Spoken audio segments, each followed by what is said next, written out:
Last week po ay sinabi kong natapos na ang ating exposition sa series na pinamagatan nating Delighting in the Lord's Day. At doon na nga po nagtatapos, ngunit sa mga nakaraang linggo ay sa aking pagbulay-bulay ng salita ng Diyos ay nais kong magdagdag pa ng ilang mga katuruan patungkol sa not specifically pagdating sa araw ng Panginoon, but may kinalaman sa pag-gather natin together. So it would be addendum or supplement sa pag-aaral natin sa serye ng Lord's Day. At kung meron po kayong mga Bible, please turn it sa Hebrews 10 verse 24. Isang verse lamang po ang ating pag-aaralan sa hapon na ito. Hebrews 10 beginning verse 24, up to 25. Hebrews 10 verse 24.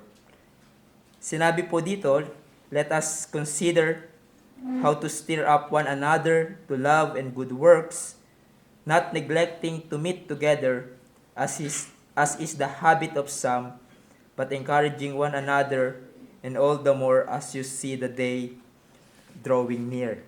Tayo po ay manalangin at humingi ng tulong at biyaya sa ating Panginoong. Let's pray. Aming dakilang Diyos, salamat po muli sa araw na ito na ipinagkaloob niyo po sa amin, where we can rest not only physically but spiritually, where we can enjoy the fellowship of the brethren that would cause us to be strengthened sa aming pananampalataya din, isang kaparaanan ng biyaya ang aming fellowship bilang magkakapatid sa Panginoon. Tulungan niyo po kami, O Diyos, tulad po ng aming inawit, that we may, through your words, be ever dear delight sa amin pong buhay. May we still see new beauties mula sa inyong mga salita sa amin pong pag-aaral nito. Tulungan niyo po kami muli sa aming kalagayan at kinikilala po namin ang kahinaan namin at aming mga limitations. We also ask for forgiveness, Father, if there are sins that we have committed against you a while ago, in our thoughts, in our words, in our lips.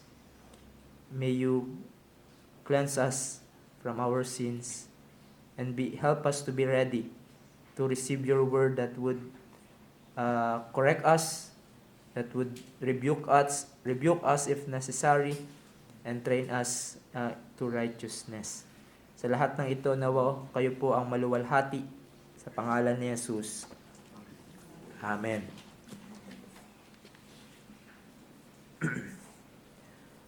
Hindi natin may pagkakaila, in many churches today ay nagkakaroon ng mababang pagtingin at pagpapahalaga sa pagtitipon ng mga mananampalataya on the Lord's Day.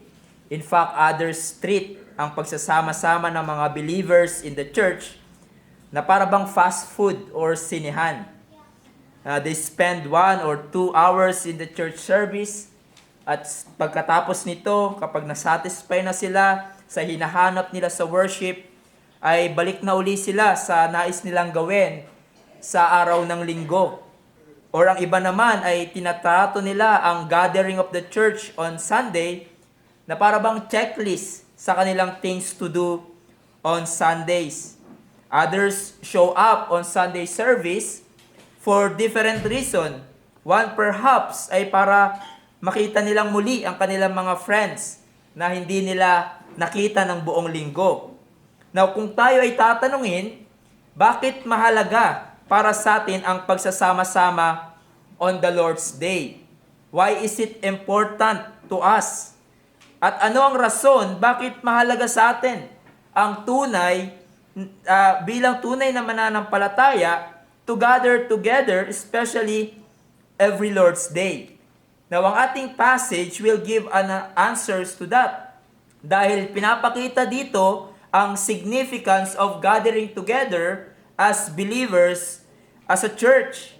Ang importansya ng pagsasama-sama, physically, ang pagpunta sa gathering ng mga believers. Now, in order for us na ma-appreciate yung ibinigay na rason ng author of Hebrews with regard to the significance of gathering together, mainam na matuklasan natin yung context bakit napunta siya sa punto na banggitin ang kanyang sinabi in verses 24 to 25.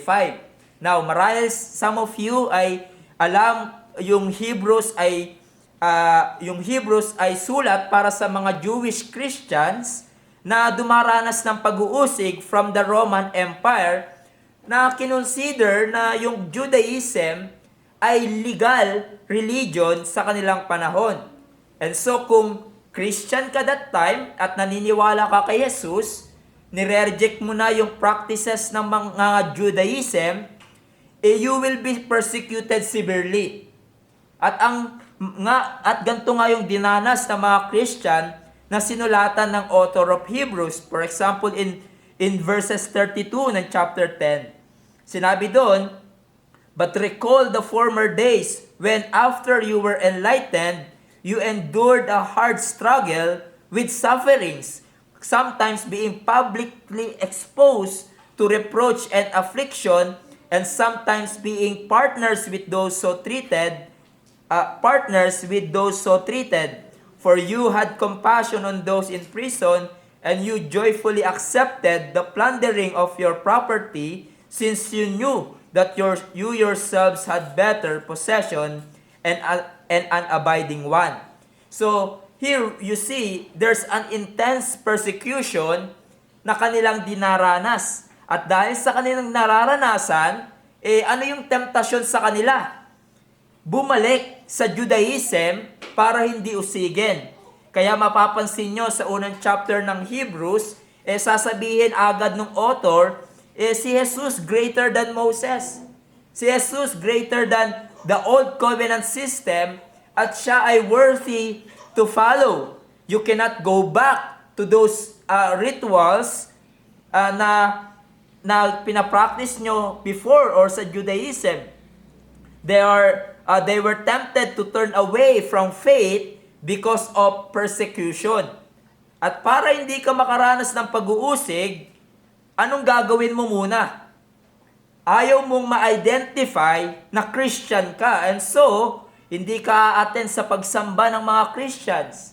Or perhaps yung iba, marahil hindi pa sila totally tumatalikod sa pananampalataya, pero para malesen yung kanilang paghihirap, they stay away from church gathering at hindi sumasama sa mga Christians, lalo na sa pagsamba. So ito yung kalagayan nila. And so the author of Hebrews reminded them na sa gitna ng pag-uusig at ng temptasyon, mahalaga na magsama-sama pa din o pumunta pa din sa assembly of the believers regardless na ganito ang kanilang sitwasyon. And so brethren, this is a reminder for us. Ano ang importansya? Bakit tayo nagsasama-sama? Especially sa araw ng linggo. It reminds us of the biblical reasons and purpose why we don't forsake our gathering. So there are 3 reasons na binigay sa atin. First, because of our mutual responsibility to one another bilang mga magkakapatid sa Panginoon. And secondly, because not to gather is to forsake our responsibilities to one another. And lastly, because of the imminent coming of Christ, or because the coming of Christ is drawing near. So first of all, because of our mutual responsibilities to one another as bilang magkakapatid sa Panginoon. In verse 24, sabi doon, "Let us consider how to stir up one another to love and good works. Now, napaka-importante yung salitang consider. It means careful attention, kaya other translated it as pay close attention, meaning bigyan mo ng mahalagang pansin, malaki ang pagtuunan mo ito ng malaking atensyon sa iyong buhay. At ito ay nasa present tense, which means you habitually or continuously consider ito para sa kapatid mo sa Panginoon. At ano ang dapat palaging i-consider natin bilang isang believer as part of a local church? Sinabi doon that stir up one another to love and good works. Yung salita pong stir up, in a positive sense, it means to encourage, to incite, to stimulate. And so, the exhortation is to pay close attention of each other's spiritual welfare. So sinasabi sa atin ng author of Hebrews na kung ikaw ay mananampalataya and part of the fellowship of the church, meron tayong obligations, meron tayong responsibility to encourage one another to love and do good works. We must actively and verbally stir up one another to love and good works. Now, yung salita pong love and good works, they always go together in the Bible. For example, in Romans 3:8, sinabi doon, "Owe no one anything except to love each other, for the one who loves another has fulfilled the law." That in verse 10, love does no wrong to a neighbor, therefore love is the fulfilling of the law. In other words, kung mahal mo ang iyong kapatid sa Panginoon as Christ has loved you, magre-resulta ito ng paggawa mo ng mabuti para sa Kanya. So you want the highest good, di ba? For the object of your love, which is here ang iyong mga kapatid sa Panginoon. And that's our duty bilang miyembro ng iglesia. Bilang member ng church nito, that's our mutual responsibilities as part of one body, the church. To love our brothers and sisters in the Lord as Christ has loved us, to incite them to love and good works. At madaming nakasaad sa Bible about our mutual responsibilities to one another. We are to care for one another, we are to pray for one another, we are to bear the burden of one another. Kaya nga, sa tingin ko, na yung mga taong nagsasabi mananampalataya at hindi nagpapamiyembro sa church, they are neglecting yung mga commands dito. Even disobeying. Because, you see, dapat natin gawin yung one another principles. At ginagawa natin ang mga ito as our obedience to God. And for the good of brothers and sisters in the Lord. We are to love and do good to them as Christ has loved us and do good to us. And here, ang mas pinagdidiinan pa ng author of Hebrews is saying, actively increase your expressions of love to one another and encourage others to do the same every time you gather as a church in our fellowship as a church. So actively increase your expressions of love to one another and encourage others to do the same every time you gather as a church. So bigyan natin ng malaking puwang palagi sa ating buhay kung papaano ka magiging encouragement sa iyong kapatid sa Panginoon for their spiritual well-being. At papaano mo sila matulungan, ma-encourage to love and do good works. At yan yung hamon sa atin, that we are to actively and deliberately find ways to encourage your brethren to love and do good works in our gathering. We are to aim, we are to focus helping our brethren to be loving people and to abound in good works. At isa sa mga mabisang paraan para ma-encourage natin ang ating brethren to do this ay sa pamamagitan ng ating example, ng ating testimony. Sinabi ni Matthew Henry, a good example given to others is the best and most effectual provocation to love and good works. Ang ating Christ-like life, ang ating godly life, ang examples ay mabisang paraan to help others how to love and do good works biblically. Di ba minsan hindi natin natututunan how to love our brethren and do good to others sa pakikinig lang. Minsan nga tumatagos lang sa ating tenga. But best na natututunan natin ang mga ito sa buhay na patotoo. Sa halimbawa na nakikita natin. Sinabi nga ni Spurgeon pagdating sa salitang ito, let us consider how to stir up one another to love and good works. Sinabi niya, I do not know how we can do that better than by being very loving and very full of good works ourselves. For then will others be likely to say, if these people are helped by God's grace to love like this and to labor like this, why should not we do the same? A good example, listen to this, sabi niya, a good example is often better than a very proper precept or principle or teaching. A good example is often better than a very proper precept. And also, to stir up one another to love and good works, ito ay magagawa natin by words of encouragement.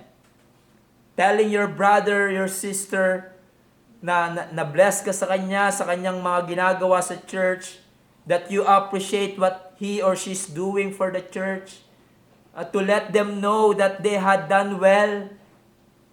A simple words of appreciation and thanksgiving would encourage your brethren to continue what they are doing for the church and for the glory of God. But not in a way of flattering them, no, or nang uuto ka na lang, nang bobola ka na lang, meron ka lang masabi. No, maging totoo ka. Kung meron kang nakitang magandang ginawa ng iyong kapatid para sa iglesia, ay maaari mo itong i-appreciate. You may say a simple word like, thank you, I appreciate, kapatid, ang ginagawa mo para sa iglesia. I am praying for you. Those words ay nakakapagbigay ng encouragement sa ating mga kapatid. Now, ang tanong sa atin, saang pagkakataon the best na magagawa natin ito? To stir up one another to love and good works. Saan natin best magagawa ito? And the answer is kung tayo ay magkakasama-sama. When we gather together on the Lord's Day. Now, sa ating panahon, nagpapasalamat tayo sa Diyos. Merong mabilis na internet, merong mabilis na transportation to visit our brethren, meron ng internet para mabilis mong makontak ang iyong mga kapatid. Kung meron silang problema, makamusta natin sila, makausap natin sila. But let us be honest, we do not do it every week. We do not do it every week. But when we gather together tuwing linggo, nakikita mo sila at nalalaman mo ang kalagayan nila at minsan, in-assistance pa nga natin. If there's something wrong with your brother and sisters in the Lord, na kailangan nila ang tulong mo. Kung magkakasama tayo together, whether napapansin natin ito or sila mismo nagsasabi sa atin. Diba? Napapansin natin even yung mga bad habits na nade-develop sa kanilang Christian life, sa kanilang pananalita, sa kanilang pakikitungo sa mga kapatid sa Panginoon, you would sense na merong problem sa pamumuhay niya bilang mananampalataya. Nanonotice natin yung mga bad habits sa kanilang buhay. Minsan napapansin natin siguro, alam mo dati yung joke ni kapatid, okay naman noon. Ngayon parang ang pasama ng pasama. Yung lumalabas sa kanyang bibig. Yung hindi dapat banggitin, binabanggit. Diba? Tapos pag-uusapin mo, laging mainitin yung ulo. Or laging ini-slander yung ibang tao. O kaya naman, sa pananamit, dati naman, hindi ganyan manamit si sister. But parang ngayon, parang consistent. Diba? Yung dapat hindi nakikita or dapat takpan, parang proud pa siya, ibandera. Now, hindi ito pagiging chismoso or fault-finding. Well, nanonotice natin yung mga conduct na hindi dapat nakikita sa tunay na Christians dahil magkakasama tayo.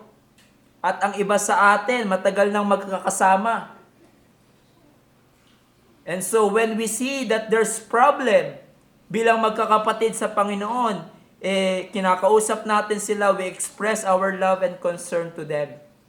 Pero, kung ikaw mismo, wala ka din, when the people of God gather together, hindi mo nalalaman yung problema ng kapatid mo sa Panginoon. Yung struggle nila, yung bad habits marahil na na-form in their lives. At ang masakit pa dito, nalulus mo yung opportunity to express your concern and love for them. You lose the opportunity to encourage them to love and good works because you yourself forsaking the gathering.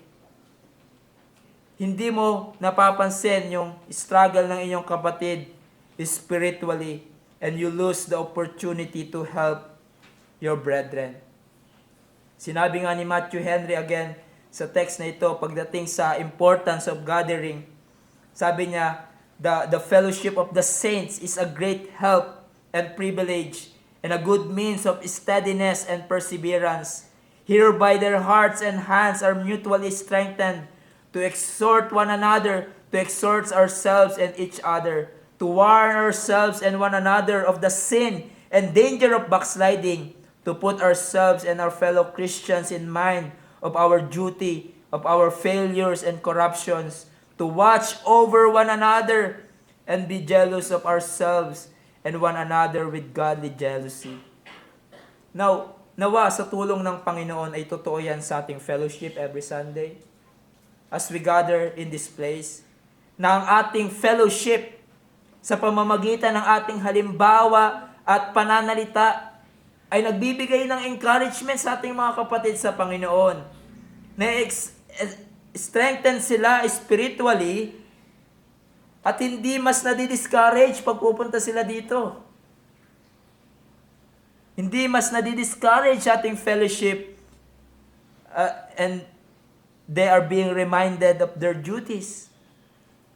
Now, remember mga kapatid, meron tayong responsibilidad sa bawat isa bilang magkakapatid sa Panginoon. As I have mentioned, we are to care for one another, to love one another, pray for one another. Those love one another principles na makikita natin sa Bible. Yung mga gifts na ina-exercise natin bilang iglesia, how can we benefit from your spiritual gifts? How can you benefit from our spiritual gifts kung hindi tayo magsasama-sama on the Lord's Day? Diba, isang encouragement sa kaluluwa. And I hope that's true in your life. This is true in your life na isang encouragement sa kaluluwa ang makita mo, makasama mo ang iyong kapatid tuwing linggo. To see them worshiping God, to hear them singing praises to God, and to use their spiritual gifts to the church. Are you not encouraged to that? Kaya nga, one of the greatest means of grace given to us for our spiritual growth is fellowship with the saints. The fellowship of the saints is one of the means. to help us grow in our sanctification. So, one of the reasons why gathering together is so vital is because of our mutual responsibilities to one another na tutulong sa atin to grow spiritually, to encourage us to love and do good works. And we cannot do these things if we are not gathering together. But secondly, bakit importante ito, pagsasama-sama natin tuwing Sunday sa church? It is because not to gather, not to come in gathering, is to forsake our responsibilities to one another. Now, look at the flow of the argument in our text. Sinabi niya, let us consider how to stir up one another to love and good works, not neglecting to meet together as is the habit of some. So, yung unang point, di ba, magsasama-sama tayo dahil meron tayong responsibilidad sa bawat isa to stir up one another to love and good works. But, kung i-forsake naman natin yung gathering, ay tinatalikuran natin yung ating responsibilidad for one another. To forsake the gathering is to forsake our mutual responsibilities to one another. And as I have said, we lose the opportunity to incite your brethren to love and good works if you are forsaking the gathering. Now, yung salita pong neglect, that's not a fair translation ng ESV dahil it means to separate connection with another or to abandon something. Kaya, ang accurate na translation, I think, is the word abandon or to forsake. At yung New King James at NASB ay mas accurate dahil they use the word forsake. And this word is used in 2 Timothy 4:10. Remember that? In 2 Timothy 4:10, Demas, in love with this present world, has deserted me, the same word, and gone to Thessalonica. Tapos inulit niya na naman in verse 16, at my first defense, no one came to stand by me, but all deserted me, or forsaken me. Now, the picture ng word is kailangan mo ng tulong. No, you need a help. You desperately need a help. Ngunit iniwan ka ng mga inaasahan mong tutulong sa'yo. You were abandoned. You were shut off. Sa connection with they shut off their connection with you. At ito yung pinapakita sa ating text na sobrang kailangan natin ang isa't isa bilang magkakapatid sa Panginoon. We desperately need one another. Kailangan natin ng tulong ng bawat isa. Ngunit wala ka sa pagsasama-sama, hindi mo nabibigay yung tulong na kailangan ng iyong kapatid sa Panginoon bilang dagdag sa kanilang kalaguang espiritual. So, you forsake your responsibility to help your brethren. Para kang mga tao na umiwan kay Paul noong kailangan niya ng tulong. Now, we can look at this this way. Kung pino-forsake natin ang gathering sa Lord's Day, first, it is an indication of arrogance. One writer notes, in this way, neglecting to meet with God's people is a sign of overwhelming and outrageous pride. You have somehow determined either that the gifts God has given others are of no real consequence to you, or you have determined that you are so gifted that you can happily survive without. The reality, of course, is that God has made Christians to thrive and survive only in community. Now, knowing na alam mo dapat umattend sa pagsamba, bakit ang iba deliberately ay madali sa kanilang i-forsake ang gathering on the Lord's Day? Sinabi nung author, marahil na iniisip nila, o marahil iniisip natin, wala namang effect yung gifts ng iba kung kapatiran sa akin. Di ba? Yung ating mga gifts na pinagkaloob sa atin ng Diyos. Wala namang effect yung gifts ng iba kung kapatiran sa akin. So, bakit ako pupunta sa church? Or, ang tingin mo sa sarili mo, napaka-gifted mo, napakalakas mo spiritually, or napaka-mature mo na hindi mo kinakailangan ng tulong ng iyong mga kapatid. You are thinking that you can survive without the fellowship of the believers. You think you can survive without the fellowship of the church. And that's arrogance. Yung mga nagsasabing, kaya ko mag-survive without the fellowship of the church, without being a committed member of the church. Iyan po ay kayabangan.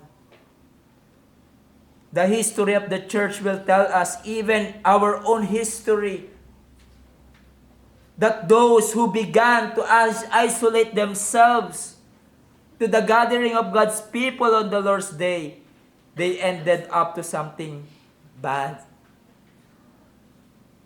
sa kanilang spiritual life. Now, don't get me wrong, I'm not saying those who left the church, even our church, ay hindi na mananampalataya. But my point is this, when you habitually forsake the gathering of the church, you habitually isolate yourself, diyan maraming nagsisimula, diyan maaaring magsimula ang panghihina mo spiritually, diyan magsisimula ang iyong pagkabulag spiritually speaking. And when it happens, diyan magsisimula yung critical spirit mo sa church. Diyan magsisimula na puro kamalian na lang ng kapatiran ang iyong makikita. Kung sa tingin nyo ay malala na yan, that habitual forsaking of the gathering of this church is an indication of arrogance, there's more. And that is habitual forsaking of the gathering of the church is an indication of a lack of love toward God and the people of God. His people. Sinabi nga ni William Hendrickson, one of the first indications of the lack of love toward God and the neighbor is for a Christian to stay away from the worship services. He forsakes the communal obligations of attending these meetings and displays the symptoms of selfishness and self-centeredness. Napakabigat ng sinabi niya. Kung nagpapatuloy kang hindi dumadalo sa pagsasama-sama ng mga believers in the church, you forsake your mutual obligation by not attending. Nagpapakita ito ng kawalan mo ng pag-ibig sa iyong kapatid. Sintomas ito ng pagiging makasarili. Why? Dahil we are one body. And we have mutual obligations to help one another. And then you are always far away or absent when your brethren need your help. And sadly, there are Christian ang naging habit na yung hindi pumunta sa church. Look at our text. Sabi doon, neglecting to meet together as is the habit of some. Yung word po na habit, it means custom as fixed or traditional law. 'Di ba? Kung kumbaga sa Tagalog pa nakag-ugalian na. Tradition na 'yan. Kaya nga makikita nyo yung ibang translation, ang sabi nila, practice or manner. Yung nilagay nilang word. Nakaugalian na nila. Kumbaga naging normal na routine na kanilang buhay, yung hindi pagsama sa mga believers in their gathering. Ito nga yung nakakalungkot, di ba, na na-form na habit ng ilang Christians nung pandemic na nadala hanggang sa ating panahon. kahit wala ng pandemic, imbis na maging excited to meet together, dahil allowed nang pumunta sa church, ang ibang ay naging comfortable sa kanilang bahay with their pajamas and coffee while watching online services. And there were some who used to do it, and they don't see anything wrong. Nagiging rason na yung live stream para hindi umattend sa church. No, medyo mambon ngayon. So, okay lang, di mo na pumunta sa church. Total, may live stream naman. No, wala yung longing to be with God's people on the Lord's Day. No, don't get me wrong. Merong malaking tulong ang online streaming, lalo na sa mga hindi talaga kayang pumunta sa church. Sa mga kapatid nating may sakit, mga kapatid natin nasa ibang lugar. Pero kung wala ka namang sakit, okay ang pakiramdam, ba't hindi ka pa rin pupunta ng church? Kasi iniisip mo, nakakapag-worship ka naman mag-isa sa bahay. Parang kumbaga nakapag-worship ka na din nakapag-church ka na din. Kapatid, intindihin natin ang essence ng church. The church is called out assembly. Kung sinasabi natin tayo ay church, ikaw ay parte ng church, ang makikita sa atin ay we assemble together to offer sacrifices and praise to God. And as we assemble together, we are like living stones, sabi ni Pedro, being built up as a spiritual house, to be as holy priesthood, to offer spiritual sacrifices acceptable to God. At sa pagsama-sama natin together, hindi lang tayo nagbibigay papuri sa Diyos. Meron din itong pakinabang sa kaluluwa ng bawat isa. Dahil sa ating pagsasama-sama, we can encourage one another, use our gifts for the edification of one another sa ating pagsamba in the Lord's Day. Kaya napakalaga ng ating gathering tuwing linggo. Ang ating pagsasama-sama ay kaparaanan ng Diyos para tayo ay lumago at upang maiwasan natin ang danger of habitual neglect of meeting together. If you abandon the meeting together, you are actually abandoning your responsibility to your brethren and also to God. And that's not it's not good for the health of the church, brethren. And essential to such responsibility is that we do not abandon the gathering on the Lord's Day. We cannot fulfill our responsibility toward one another if we habitually forsake it. At ang malala pa dito, if you forsake the gathering of God's people on the Lord's Day, you cut off yourself from the means of grace. If you forsake the gathering of God's people on the Lord's Day, you cut off yourself off from the means of grace. Sabi ni Albert Mohler sa kanyang commentary on Hebrews, sabi niya, those who neglect assembling together cut themselves off from the very means whereby Christ feeds, assures, and protects His people. To say, I can do this alone, is to defy the very command of Christ. Some may claim that they can hear better preaching on internet or they are too busy to attend church. But these excuses reveal the reality of disobedient heart.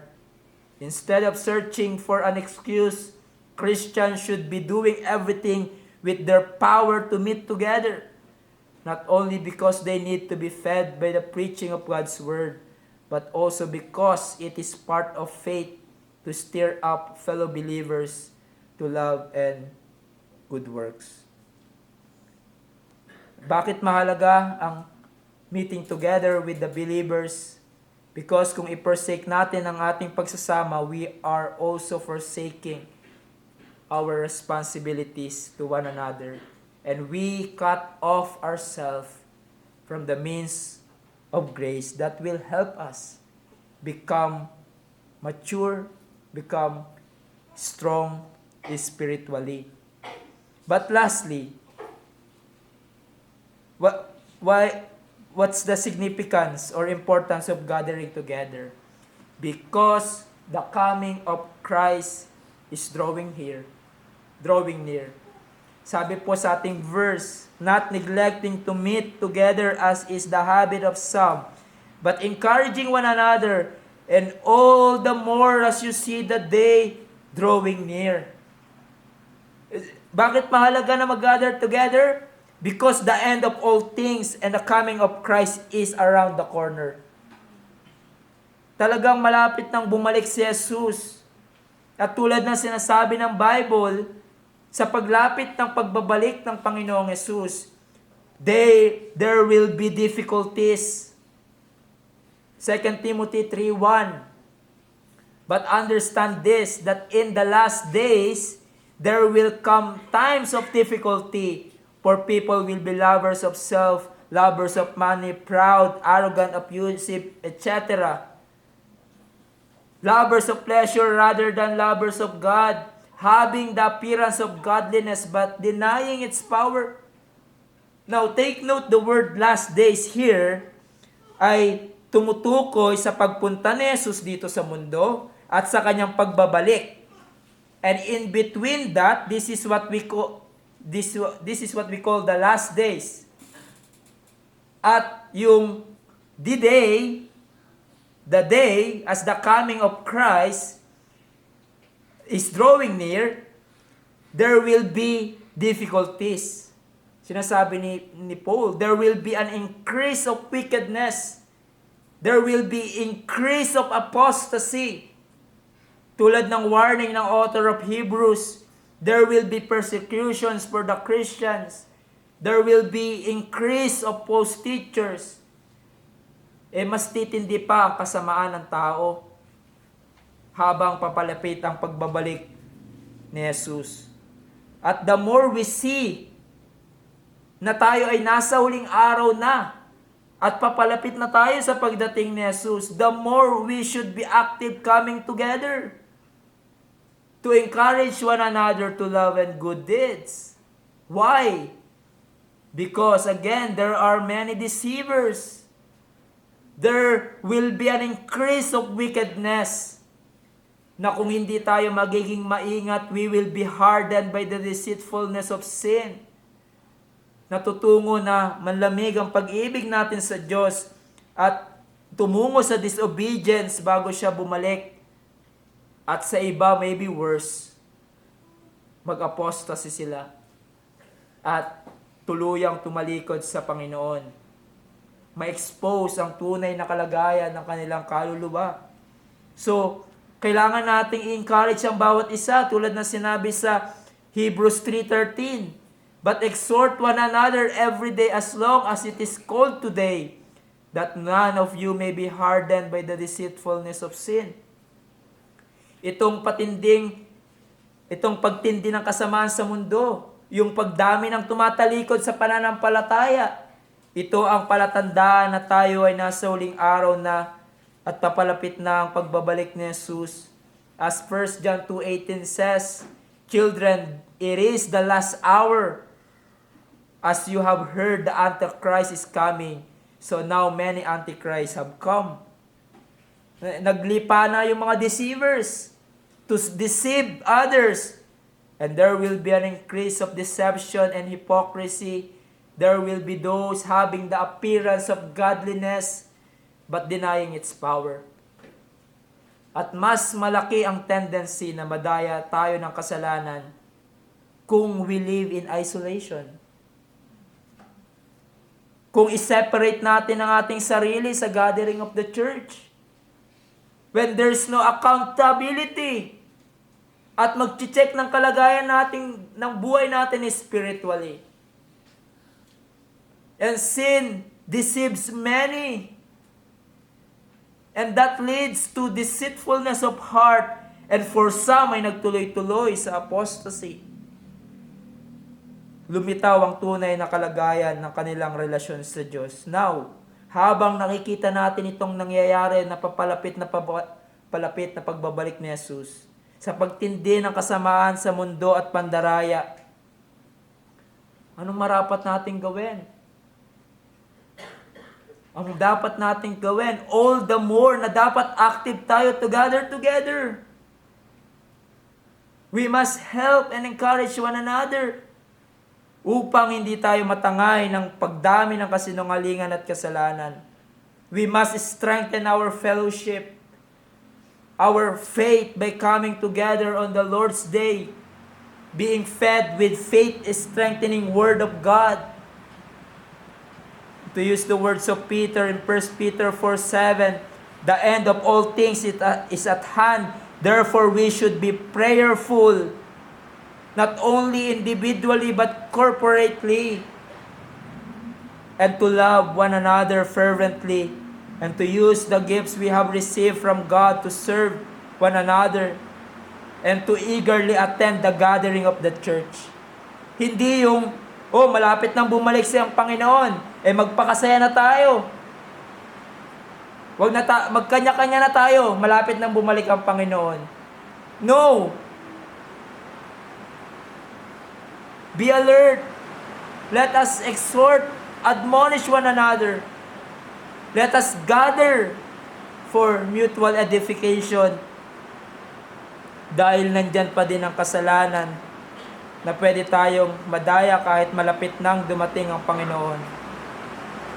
And so, the closer we come to the return of the Lord, the more active we should be in encouraging one another to love and good deeds.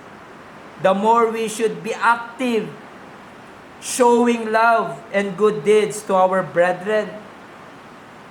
Sabi nga ni Pastor Bob Martin, nakuha ko to sa pag-aaral natin sa Bible study every Wednesday. Sabi niya, one of the means that God has appointed and given to help us withstand enticement to sin is mutual exhortation and admonition.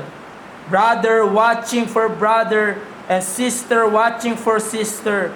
Faithful, loving siblings who care enough to watch for one another's soul. And so, the nearness of Christ's return ay nagtutulak sa atin, makes our encouragement of one another and our gathering together all the more urgent and all the more significant. As the time goes by, papalapit sa pagbabalik ng ating Panginoong Hesus, ang author ng Hebrew expects us believers to grow in faithful commitment to God and to the local church. Ang author ng Hebrew expects us, the believers, to grow in faithful commitment to God and to the local church, to the assembly of the believers where we belong. Habang nakikita na natin ang napapalapit ng pagbabalik ng ating Panginoong Yesus. And so, I just want to leave you, ang panghuling hamon ay, let us delightfully and eagerly attend the gathering of the church. Let us, brethren, delightfully and eagerly attend the gathering of the church. Nawa, huwag nating itrato ang ating pagsasama-sama na parang ordinaryong pagsasama lamang na iniisip natin na wala namang pakinabang whether present tayo or absent sa fellowship in the church or when we gather together.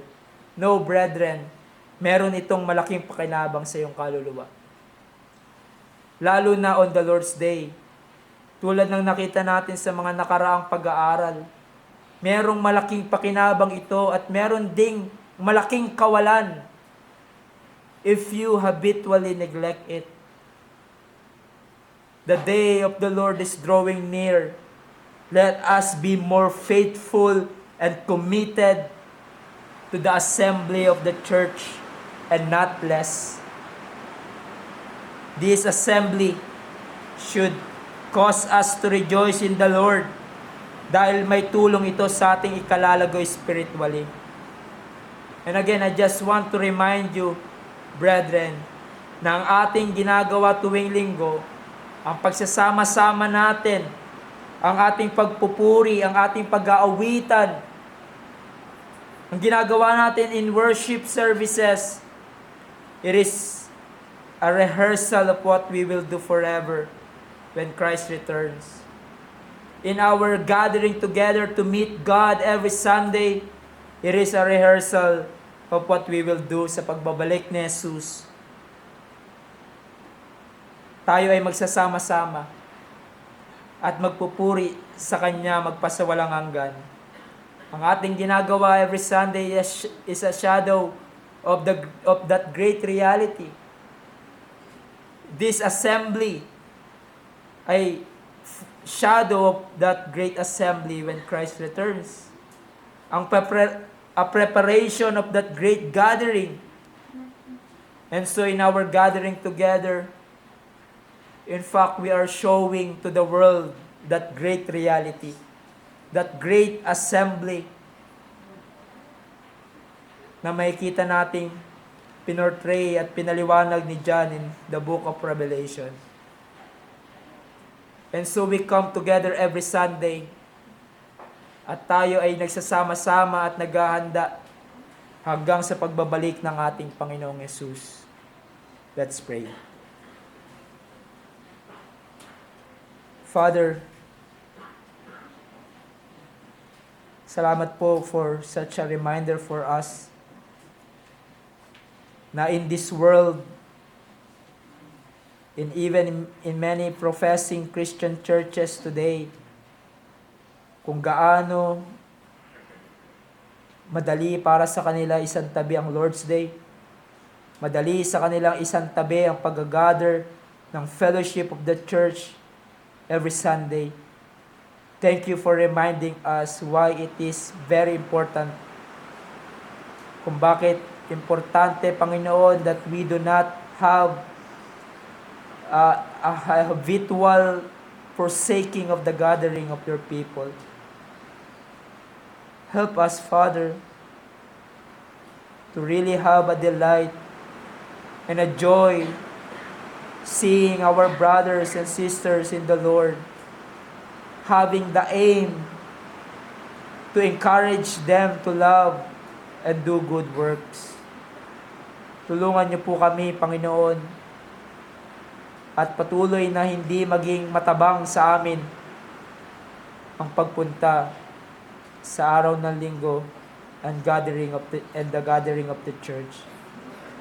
Help us sa gantong area pa rin, Panginoon, pagdating sa Lord's Day, pagdating sa gathering of your people in the Lord's Day. And may you be glorified always, and our spiritual life be strengthened as a local church as we gather together. In Christ's name we pray. Amen.